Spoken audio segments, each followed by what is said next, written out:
आज हम दिल्ली के रोहिणी सेक्टर 20 में खड़े हैं, जहाँ पे कल 5:45 में कुछ अज्ञात अपराधियों ने एक घर पर जिनका नाम है जॉनी उन पे बेरहमी से हमला करा। तो चलिए जानते हैं हम उनके परिजनों से क्या वारदात हुई उनके साथ और क्या सारी किस्से कहानी साहब हम उनकी मुंह जवानी सुनते हैं। आप अपना नाम बताइए। मेरा नाम सपना है। तो कल क्या वारदात हुई थी आपके घर पे? मेरे बहू के पियर वाले आए और मेरे पे और मेरे दोनों बेटों पे और मेरे हस्बैंड पे हमला करके चले गए। हमें बहुत बेरहमी से मारा, जान से मारने की हमें पूरी कोशिश की गई। जब मैंने 100 नंबर पे कॉल किया तब वो भगे वहाँ से। तो जिप्सी आपने 100 नंबर पे कॉल किया तो फिर कितना टाइम लगा पुलिस वालों को आने में? जिप्सी को मैंने सब फोन मिला रही थी, मैं भी, मेरा लड़का, जिप्सी वाले आए ही नहीं।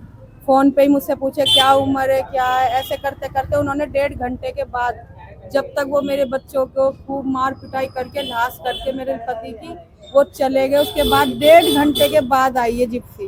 1.5 घंटे बाद? और तो सिर्फ दो आए थे, दो पुलिस वाले आए थे? दो पुलिस वाले आए थे। उनके खिलाफ कुछ FIR दर्ज हुई?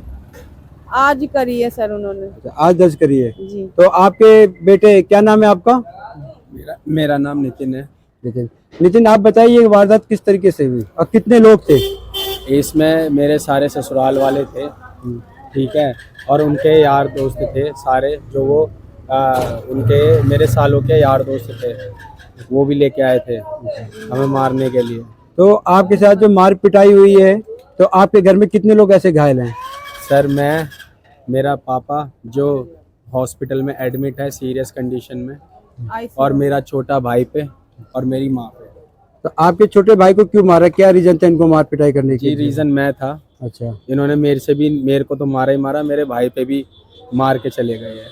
तो ये वारदात पहली बार हुई है, इससे पहले भी कोई ऐसी दुर्घटना इन्होंने अंजाम दी है? जी नहीं, पहले पुलिस थाने वगैरह करते थे, ठीक है। जब पुलिस थानों से 4 साल के अंदर अंदर कोई भी बात नहीं बनी, तब इन्होंने ये कदम उठाया। तो कितने लोग थे लगभग?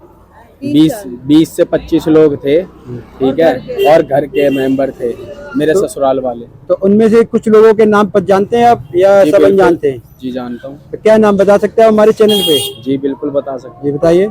सबसे पहला नाम था मेरे ताऊ ससुर का, अनिल अबुआ।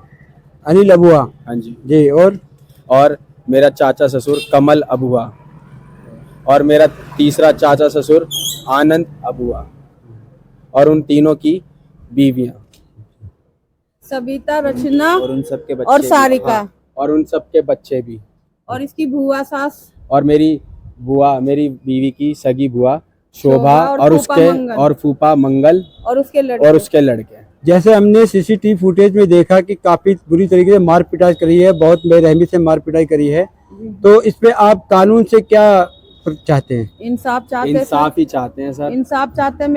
मेरा हस्बैंड इस टाइम बहुत सीरियस कंडीशन में है, ICU में है।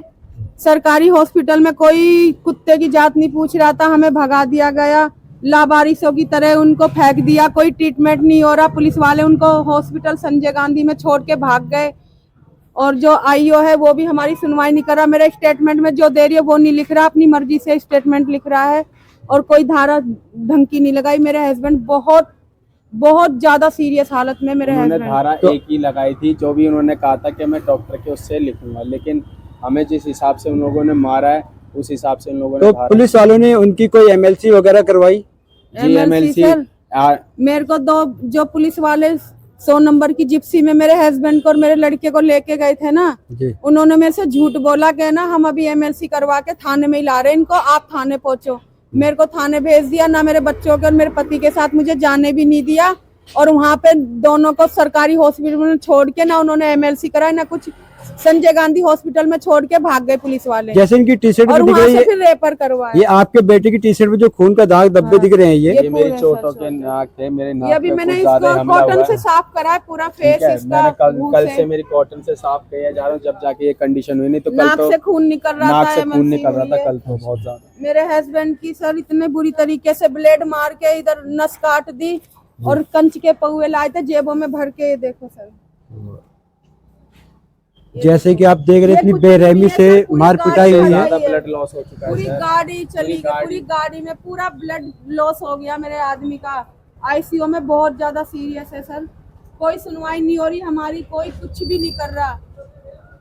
ना मेरे पति की स्टेटमेंट ली गई है, ना मेरे पति की कोई ढंग से MLC करी गई है, कुछ भी नहीं करा गया है। मैं खुद ही, अब मेरा पति ज्यादा सीरियस हो रहा था, मैं खुद राम मनोहर लोहिया गई, वहां से मेरे पति को और मेरे लड़के को लेके जब मैंने प्राइवेट हॉस्पिटल में भर्ती कराया, जाते ही फिर उसको ICU में ले लिया। इतनी सीरियस कंडीशन अब है इस मेरे समय husband कौन की। से हॉस्पिटल में एडमिट है आपके हस्बैंड? ब्रह्म शक्ति हॉस्पिटल। ब्रह्म शक्ति हॉस्पिटल। जी सर। तो ये हॉस्पिटल कहाँ पर है? ये बुध विहार है। बुध विहार पे। जी सर। अब कंडीशन कैसी मैं बताई यही डॉक्टर चाहती ने हूँ उनको? सर, मुझे इंसाफ मिले, सर, मेरे को, कंडीशन मुझे तो मेरे वो है दोनों कि उनके बच्चों को। हाथ पैर भी ICU में ही है। ठीक है, अभी ICU में ही है। ठीक। ये मेरे कपड़े फाड़े सर, ये मेरे कपड़े फाड़ के कल मेरे को नंगी करी है उन्होंने, सारे मेरे कपड़े फाड़े सर। ये देखो, ये देखो सर, मेरे कपड़े फाड़े। मैं जान बच, मेरे को बहुत ज्यादा मेरे को रेप करने की कोशिश करी है। एक तो इसका जो ताऊ ससुर है अनिल और उसके लड़कों ने और शोभा के लड़कों ने, उन्होंने मेरे को पकड़ के मेरे कपड़े उपड़े फाड़े, मेरे साथ मार कुटाई करी है, मेरे बच्चों के साथ करी है, मेरे लड़के के साथ।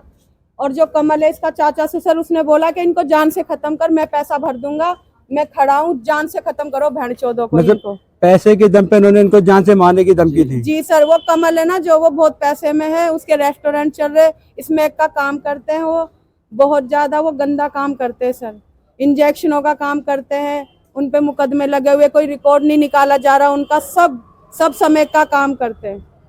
ठीक। और हमारा शासन प्रशासन कहाँ पर बैठा है? इनके दिन पे दिन लगातार इनके हौसले बुलंद होते जा रहे हैं और इनकी बीवी का कहना है और इनके बेटे नितिन का कहना है कि इनको इंसाफ चाहिए। कानून से इंसाफ की गुहार लगाते हुए हम यही चाहेंगे दिल्ली पुलिस से कि इनको इंसाफ, इनको न्याय मिले और उन मुजरिमों को जल्द से जल्द उनको हिरासत में लिया जाए और कड़ी से कड़ी उनको सजा मिले, जिससे कि आने वाले और अपराधियों को एक ऐसे चेतावनी मिले कि ऐसा गुनाह करने से पहले उनको ये 10 बार सोचना चाहिए और सख्त से सख्त कार्रवाई इनके खिलाफ करी जाए। यही हम सबकी उम्मीद है, यही इनके परिजनों का कहना है।